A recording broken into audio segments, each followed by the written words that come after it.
നമസ്കാരം.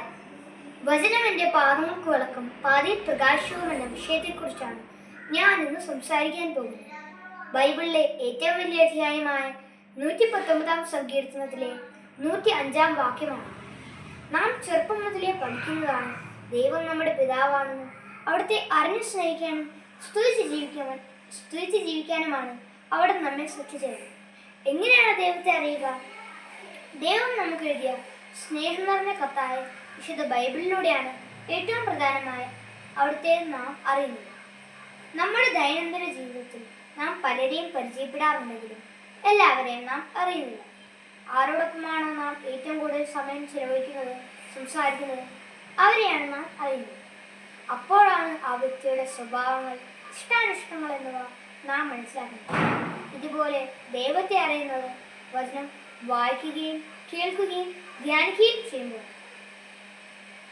അവിടുത്തെ സ്വഭാവ പ്രത്യേകതകളായ ക്ഷമ, സ്നേഹം, കരുണ, വിശുദ്ധി എന്നിവ വചനം വ്യക്തമാക്കുന്നു. ഉദാഹരണത്തിന്, ദൈവം സ്നേഹമാണ്. 1 യോഹന്നാൻ 4:8.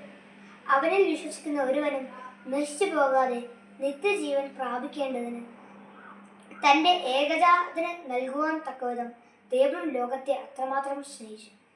ദൈവത്തിൻ്റെ ചിന്തകളിൽ നിന്ന് വിഭിന്നമാണ് ലോകത്തിൻ്റെ ചിന്തകളെന്ന് വചനം നമ്മെ പഠിപ്പിക്കുന്നു. ശത്രുക്കളെ തകർക്കണമെന്ന് ലോകം പറയുമ്പോൾ ശത്രുക്കളെ സ്നേഹിക്കുവാൻ, അവരെ അനുഗ്രഹിക്കുവാനെന്ന് വചനം നമ്മെ പഠിപ്പിക്കുന്നു. മോശയുടെ 10 പ്രമാണങ്ങളും യേശുവിൻ്റെ മലയിലെ പ്രസംഗവും നാം എങ്ങനെ ജീവിക്കണമെന്നാണ് ദൈവം ആഗ്രഹിക്കുന്നതെന്ന് നമ്മെ പഠിപ്പിക്കുന്നു.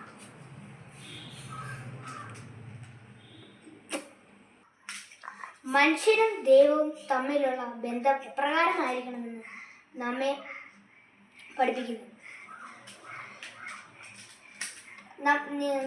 ജീവിതയാത്രയിൽ നമ്മെ കാത്തിരിക്കുന്ന പിശാചിന്റെ പ്രലോഭനങ്ങളെയും ആക്രമണങ്ങളെയും പറ്റി മുന്നറിയിപ്പ് നൽകുന്നു.